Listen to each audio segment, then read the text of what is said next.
aš esu Gediminas ir šiandien vaikštau socialinių, humanitarinių ir menų mokslų fakultete.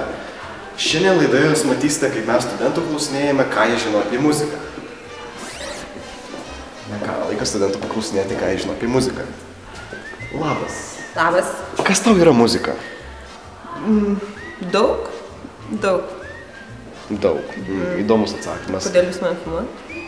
Mes darome šiokį tokį socialinį testą. Gal galėtum pasakyti, kas yra Diezas? Cameron Diaz vyras?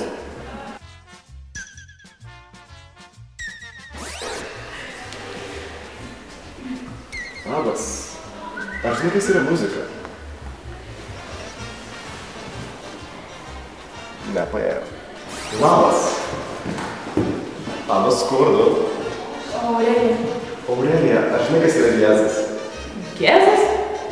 Tai čia taip pat tas kur.